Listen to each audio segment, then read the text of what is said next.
Bonjour à tous, dans cette vidéo nous allons corriger l'exercice numéro 9 de la feuille d'exercice sur le cosinus. Donc dans cet exercice, il est question d'un triangle ABC rectangle en A tel que AB égale 12 cm et AC égale 9 cm. On nous demande dans un premier temps de dessiner un schéma du triangle ABC. Donc je vous rappelle qu'un schéma peut se faire à main levée et qu'il n'est pas obligatoirement nécessaire de respecter les distances, l'échelle qu'on vous a donnée. Donc ici, si vous dessinez une longueur AB qui n'est pas exactement égale à 12 cm, ce n'est pas grave sur un schéma.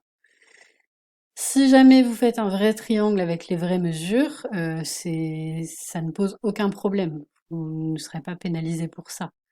Mais en tout cas, quand on vous parle d'un schéma, vous avez le droit de le faire à main levée.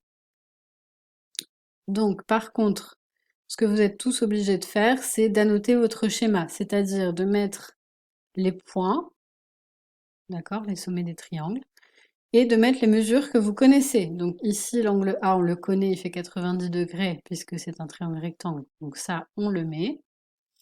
On connaît AB qui fait 12 cm, on connaît AC qui fait 9 cm. Donc ça, il faut absolument l'annoter sur votre schéma. Pour ce qui est des mesures que vous ne connaissez pas, ici j'ai mis des points d'interrogation, alors là vous pouvez juste ne rien mettre, mais en tout cas, pour les mesures que vous connaissez, il faut les noter. Ensuite, on nous demande de calculer la longueur BC à l'aide du théorème de Pythagore. Donc là c'est explicite, on nous dit la technique qu'on doit utiliser pour calculer BC. Donc je vous rappelle que pour utiliser le théorème de Pythagore, il faut se trouver dans un triangle rectangle. Ici ça tombe bien, le triangle est rectangle en A. Mais vous devez le repréciser. Vous devez réécrire dans le triangle ABC rectangle en A d'après le théorème de Pythagore, etc. Pourquoi? Parce que il faut que vous puissiez montrer à votre correcteur que vous savez que le théorème de Pythagore ne s'utilise que dans les triangles rectangles.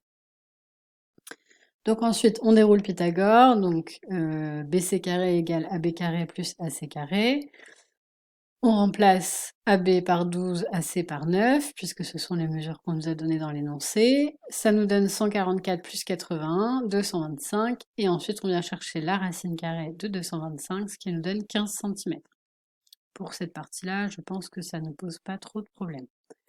Donc, qu'est-ce qu'on vient faire tout de suite après? On vient sur le schéma annoter ici 15 cm, puisqu'on vient de trouver la longueur BC avec le théorème de Pythagore.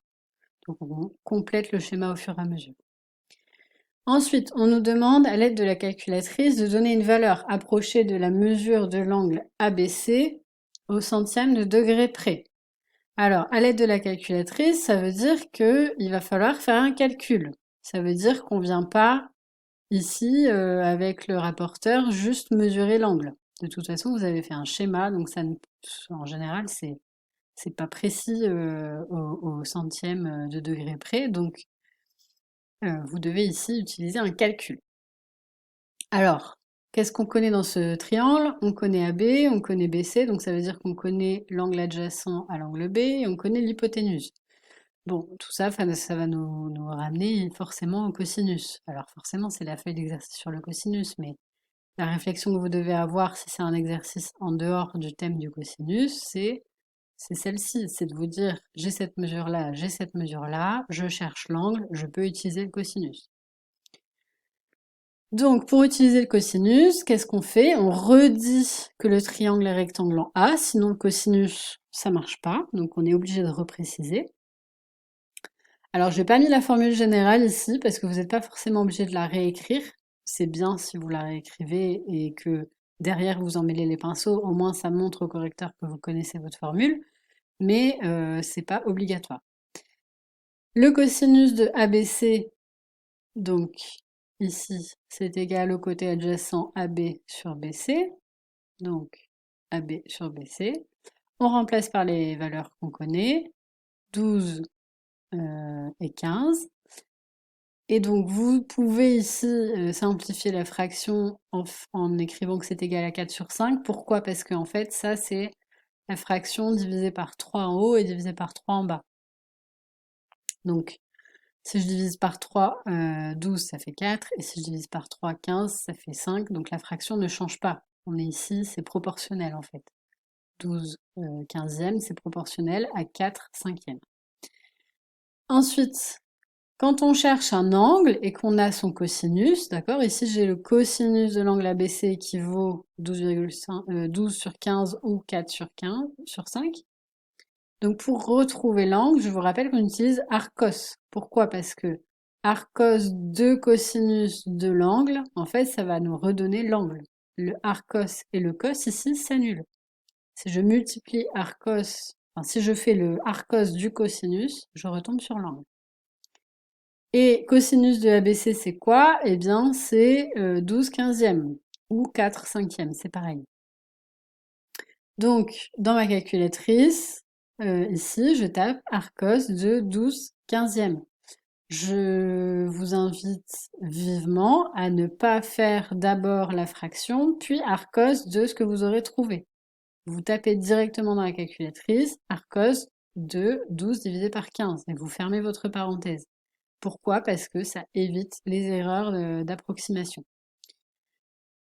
Donc là, on est sur du environ égal, puisque on vient arrondir ici derrière. On arrondit à combien? Au centième de degré près. Le centième, c'est 2 chiffres après la virgule, donc j'arrondis ici 37,87 degrés. Qu'est-ce que je fais tout de suite? Je viens chercher mon angle B et j'annote mon schéma 37,87 degrés.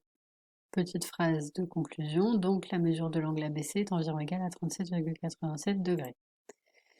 Ensuite, ici on nous dit déduire une valeur approchée de l'angle ACB au centième de degré près. Alors ici, le mot déduire est important parce que il signifie qu'on va devoir utiliser le résultat de la question précédente. Quand vous avez ici en mathématiques un énoncé qui commence par en déduire ou déduire de, ça veut dire que vous devez utiliser la question d'avant pour trouver la question suivante.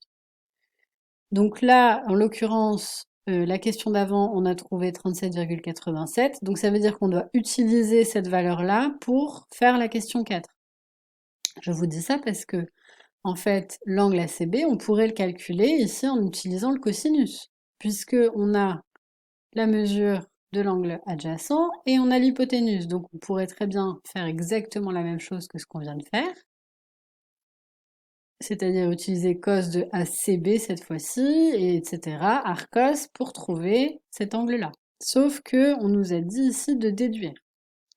Donc ça veut dire quoi? Ça veut dire qu'il faut utiliser cette mesure-là, 37,87. Et donc, comment on va faire ça? Eh bien, on sait que la somme des angles d'un triangle est égale à 180 degrés.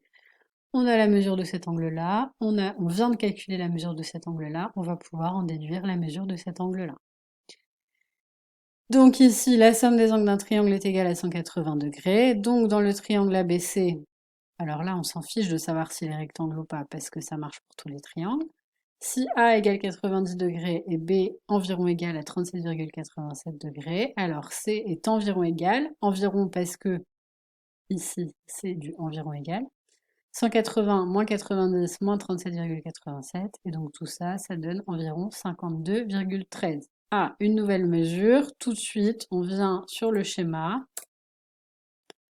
compléter 52,13. Petite phrase de conclusion, donc la mesure de l'angle ACB est environ égale à 52,13 degrés. Ensuite, qu'est-ce qu'on nous dit ici? On nous demande de vérifier le résultat obtenu aux questions 3 et 4. Alors tout de suite, qu'est-ce qu'on a obtenu aux questions 3 et 4? À la 3, on a obtenu cet angle-là. Et à la 4, on a obtenu cet angle-là. Ok, donc en calculant la longueur BC, donc tout de suite, ça veut dire en fait, ici, on nous dit qu'on doit recalculer la longueur BC, puisqu'on l'a déjà, la longueur BC. Mais on va devoir la calculer autrement. Comment? À l'aide du cosinus de ABC de la longueur AB ou du cosinus de ACB de la longueur AC. En fait, on va venir vérifier ici que notre premier calcul de BC avec le théorème de Pythagore est le bon. en faisant un calcul de BC, mais d'une autre façon. Donc, on va utiliser alors soit le cosinus de ABC et la longueur AB, soit le cosinus de ACB et la longueur AC. Je vous ai fait les deux options pour que ceux qui ont fait la première puissent se corriger et la deuxième puisse se corriger aussi. Donc en fait, qu'est-ce qu'on nous dit dans cette question? On suppose que l'on ne connaît pas la longueur BC. Et on doit la calculer autrement qu'avec le théorème de Pythagore. Donc si on la calcule avec cosinus de ABC et la longueur AB, eh bien on dit que dans le triangle ABC rectangle en A, on rappelle ça parce que sinon on ne peut pas utiliser de cosinus. Cosinus de ABC égale AB sur BC, on remplace par ce qu'on connaît. Alors ici, en fait, il faut bien voir que BC, on ne le remplace pas, puisque c'est ce qu'on nous demande de recalculer. Donc ici, on fait comme si on ne savait pas que ça faisait 15. On inverse ici cosinus de 37,87 et BC, et on fait le calcul 12 divisé par cosinus de 37,87. Je vous rappelle ici que pour faire le calcul, on entre tout ça directement dans la calculatrice. On ne fait pas d'étape intermédiaire où on viendrait calculer cos de 37,87. Et ça nous donne environ égal à 15 cm. Donc là, on regarde, effectivement, on est bon.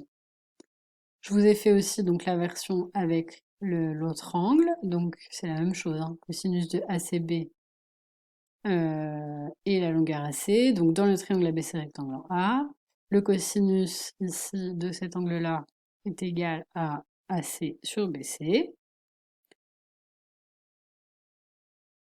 On vient remplacer ici l'angle par ce qu'on connaît, AC par 9, et le BC on le laisse puisque c'est ce qu'on nous demande de recalculer. Ça nous fait 9 divisé par cosinus de 52,13. Et donc, quand on rentre tout ça dans la calculatrice directement, on tombe sur quelque chose d'environ égal à 15 cm. Donc, on retrouve 15 cm pour la longueur BC, donc les résultats des questions 3 et 4 semblent corrects. Voilà pour cet exercice.